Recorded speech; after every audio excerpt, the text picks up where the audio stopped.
नमस्ते। मैं आज आपको अलग दुनिया में लेकर जा रही हूँ। ये जो दुनिया है ये पंच की दुनिया है, नॉट ये पंच।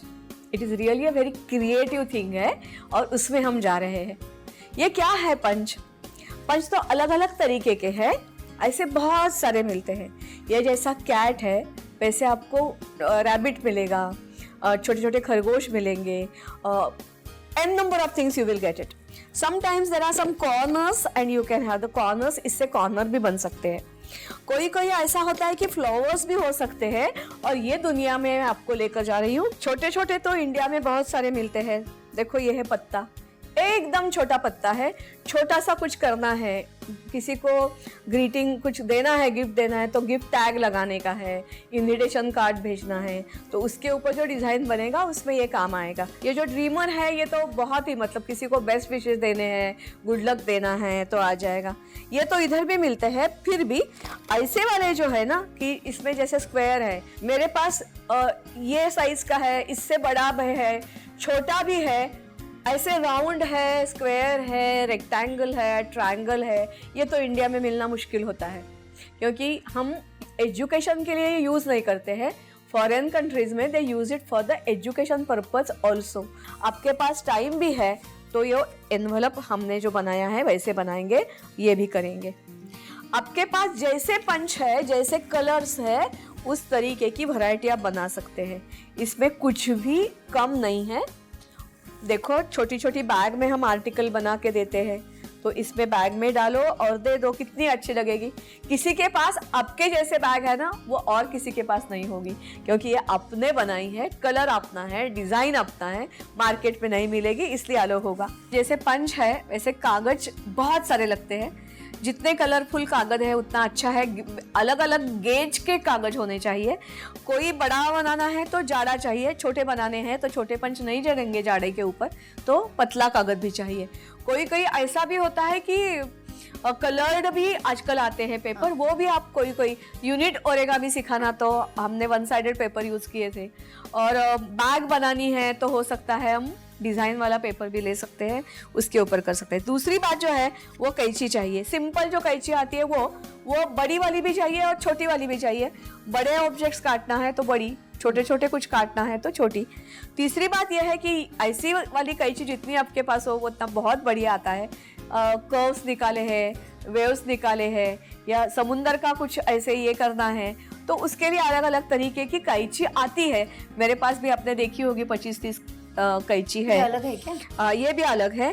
इसमें क्या अलग है? देखो काट के देखो इसमें, ये काटेगी तो इसका ये आ जाएगा, डिजाइन आ जाएगा। नहीं ऐसा मत काटो, ऐसा मत काटो, ऐसे काटेगी तो नहीं आ जाएगा। और टेक अ सिंपल एग्जांपल कि ये सीधा काटेंगे, इससे काटेंगे तो सीधा आ जाएगा। फिर भी बच्चों के हाथ में ना हमेशा, और किसी को भी हमको भी कुछ ऐसा टेढ़ा मेढ़ा होता है तो ही अच्छा लगता है।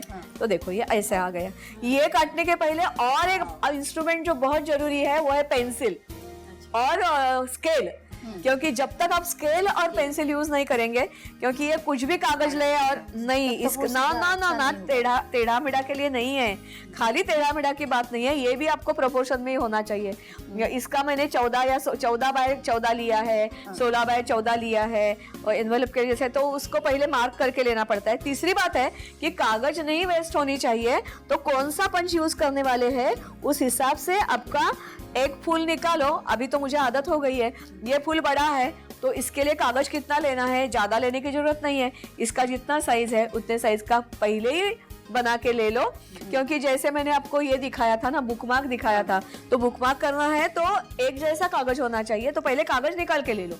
नहीं तो बॉर्डर, कोई मैंने एक दो का आपको दिखाया तो नीचे बॉर्डर, मतलब ये जो आता है ये इसकी बॉर्डर भी बननी है तो इसकी साइज होनी चाहिए। तो ये साइज कितनी, कौन सा पंच है उस हिसाब से आपको पेंसिल, रबर नहीं चाहिए, रबर नहीं यूज करने का कॉन्फिडेंस होना चाहिए आपको। ये आपको बहुत जरूरी है। इसका छोटा 5 रुपए का ब्लेड आते हैं वो भी चलेगा, ये भी चलेगा। इससे भी बड़ा आता है तो वो लेंगे तो भी चलेगा।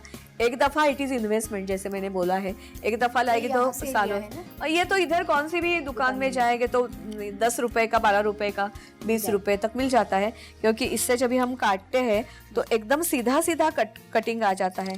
जब भी कैंची यूज़ कर सकते हैं तो हो सकता है टेढ़ा मेढ़ा हो जाएगा, फिर भी इससे जैसे फोल्ड करा के ले लो, कितने सेंटीमीटर का कागज़ चाहिए बस, और जल्दी भी हो जाता है, जल्दी भी हो जाता है।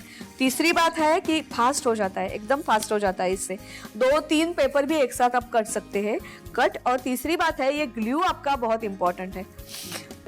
जो मार्केट में मिलते हैं वो यूज़ करना, उसके लिए भी तरीका है। ज़्यादा प्रेशर देंगी आपको लगेगा नहीं आता है, नहीं आता है, वो सूख ना जाए, इसका कवर नहीं लूज़ करने का।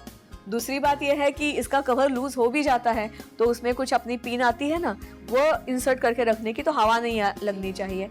और हवा लग भी गई अंदर से वो सफोकेट हो गया, चोक हो गया, तो बस अपनी सेफ्टी पिन आती है वो उसमें करो तो अपने आप वो शुरू हो जाता है। एक बॉटल कितने सालों साल चलती है। ये वैरायटी ऑफ फ्लावर्स मैंने आपके लिए रखे हैं। ये भी है, पान भी है, आपको चाहिए तो और भी पान निकाल सकते हैं हम लोग, इसमें भी पान है। आपको अभी दोनों को क्रिएटिविटी शुरू। कितना टाइम दे दूँ आपको बनाने के लिए? एक ग्रीटिंग बनाने के लिए कितना टाइम ले लेंगी? मुझे फर्स्ट स्टैंडर्ड की याद आ रही है। फर्स्ट स्टैंडर्ड में हमारे बच्चों ने 15 मिनट में पूरे 30, और दूसरा एक क्लास है उसमें तो बस कल हम गए थे तो बड़े बच्चे थे, उन्होंने बस 5 मिनट में ग्रीटिंग बनाया था, जो मैंने आपको दिखाया था ना हार्ट वाला। तो आपको कितना टाइम दे दूँ? 10 मिनट? नहीं, इतना टाइम मेरे पास है ही नहीं। आप तो 77 है तो आपके लिए थोड़ा ज़्यादा देती हूँ। अब थोड़ी अभी यंग अभी रिटायर हो गई, आपको कम देती हूँ। अभी डिज़ाइन मन में पक्का करो। देखो आप फिर से गलती कर रही है, आप ओवर कॉन्फिडेंस है, ऐसा मत करो। डिज़ाइन मन में पक्का है, वो देख के लगा के खाली ऐसे देखो कैसे लगता है, और बाद में चिपकाओ। एक दफ़ा चिपकाएगी तो निकलेगा नहीं। डिज़ाइन आपके मन में पक्का होना चाहिए, नहीं तो कुछ भी हाथापाई हो जाएगा। ये इधर मत रखो, बाजू में रखो। और स्टील की जो ताटली आती है ना खाना खाने की, उसमें ये रखोगी ना तो आपको जल्दी जल्दी निकल, इसके ऊपर नहीं आता है। वो स्टील की ताटली जो आती है ना, उसमें आप करेंगी ना तो जल्दी जल्दी आ सकता है उसके ऊपर। आप अभी, हाँ देखो ये मल्टी कलर कर रही है, बहुत अच्छा। और तीसरी बात यह है ना, कैसे भी करेंगे तो ये अच्छा ही लगता है। हो गया आपका? देखो मेरा इतना बन गया। हाँ। अभी मुझे पीला पट्टी इधर चाहिए, तो क्या करेंगे? वो तो एक पट्टी है, ये पट्टी आप चारों तरफ भी लगा सकते हो कभी कभी।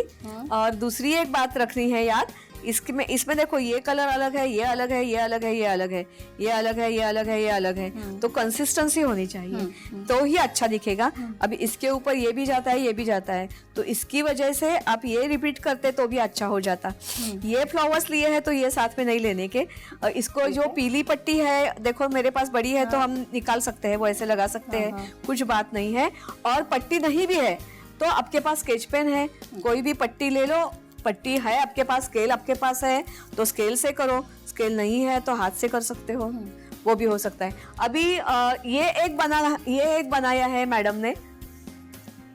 हम दोनों का भी इसको इम्प्रूव कैसे करना है वो अपने आप समझ में आ जाता है। सबसे बड़ी बात है कि कंसंट्रेशन हो जाता है। ये करते करते कितने घंटे आपके जाएंगे पता नहीं। तो टीवी सीरियल खाली देखना है और बहू ऐसे बोली या पड़ोस वाली ऐसे बोली, ये सोचने के लिए आपके पास टाइम ही नहीं होगा। और तीसरी बात, सबसे बड़ी बात है कि देखो अभी ये इसने बर्थडे कार्ड बनाया है, इसको शायद लड़की को देना है इसलिए पिंक बनाया है। फिर भी गलती क्या हो गई है आपकी मैडम, इसके ऊपर आपने यही बनाया, तो अभी क्या करने का? कोई भी गलत नहीं है ऐसे मैंने बोला था ना, तो मैं ही बोल रही हूँ गलती हो गई है। तो इसके लिए आप इससे लिखा है तो डार्क शेड ले लो कोई भी, और डार्क शेड लेने के बाद आप इधर से और ये कर सकते हो, मतलब बॉर्डर निकालते हो तो बॉर्डर से आपका ये अट्रैक्टिव दिखने लगेगा। मतलब ये पिंक कलर है तो पिंक के ऊपर कौन सा कलर जाता है वो देखो, ऐसे छोटा ऐसे पकड़ेंगी तो बड़ा आ जाएगा, तो ऐसे बॉर्डर बनाएंगी तो अपने आप उसको ये हो जाएगा। तीसरी बात है कि ये जो फ्लावर बनाया है इसमें मैंने एक छोटा सा डॉट दे दिया तो हो गया। तीसरी बात है कि ऐसे कलर्ड पेन जो आते हैं ना आपके पास, इसमें अलग अलग तरीके के अलग अलग कलर के पेन आते हैं। तो ये पेन से भी आप ऐसा थोड़ा करेगी ना, थोड़ा सा। और आपने गलती और एक की है, लगाते समय देखना है आपको कि राइट साइड कौन सी है और रॉन्ग साइड कौन सी है। देखो ऐसे किया तो अपने आप आ जाएगा। तीसरी बात यह है कि आपने अभी सारे डार्क फ्लावर किए हैं ना, तो डार्क फ्लावर किए हैं और फ्लावर में कभी भी फ्लावर पराग के बिना नहीं होता है, बीचों बीच उसमें। तो देखो नहीं इसमें करेगी, इससे करेगी तो नहीं हो जाएगा, क्योंकि ये स्केच पेन है। इसमें ऐसे जो जिगजैग वाले गोल्डन आते हैं और सिल्वर आते हैं ना, वो गोल्डन और सिल्वर से बीच में बीचों बीच ऐसा करेगी तो अपने आप वो चमक जाएगा। और ये जो पत्ते हैं, पत्ते के लिए भी अभी ग्रीन कलर के हैं तो ग्रीन कलर का ले लो। और ये जो पत्ते हैं इसमें भी आप ऐसे करेगी तो ये ही पत्ता रियल लगने लगेगा, ये रियल लगने लगेगा। ये एक साथ दो मैंने क्यों लिए, 2 या 3, इससे ज्यादा नहीं पेपर काटे जाते हैं, तो एक साथ आ गया। ये लगाने हैं तो ऐसे करेगी तो भी चलेगा, ऐसे करेगी चारों बाजू लगाएगी तो लिमिट हो जाता है ना अपना, लिमिट हो जाता है। और नहीं लिमिट मतलब छोटा बनता है तो करने में आसान हो जाता है, बड़ा करना है तो मुश्किल है। अभी ऐसे आपने डिजाइन बना है तो नॉट जरूरी है कि चारों जगह ऐसे भी लगाएगी तो भी, कैसे मतलब ऐसे लगाएगी तो भी चलेगा। इट इज अच्छा लग रहा है ये। और अच्छा बनाने के लिए मुझे क्या सावधानी लेनी पड़ेगी? अच्छी की बात बाद में आ गई। पहले तो आपको कागज कहाँ से कैसे खरीदना है। ये पतला कागज है, ग्रीटिंग के लिए ठीक है, एनवेलप के लिए इससे थोड़ा सा पतला भी चलेगा। आपको दिवाली डेकोरेशन करनी है या वॉल हैंगिंग करना है, फोटो फ्रेम बनानी है तो इससे जाड़ा कागज लगेगा। बड़ा डिज़ाइन करना है तो जाड़ा कागज लगेगा, छोटा डिज़ाइन करना है तो छोटा। ये पहली सावधानी। और दूसरी सावधानी ये करनी चाहिए कि अपने मन में डिज़ाइन पहले पक्का होना चाहिए, तो ही आप मतलब कौन सा पंच यूज़ करना है, कौन सा कलर यूज़ करना है, किसी को देना है, उस तरीके से कर सकते हैं।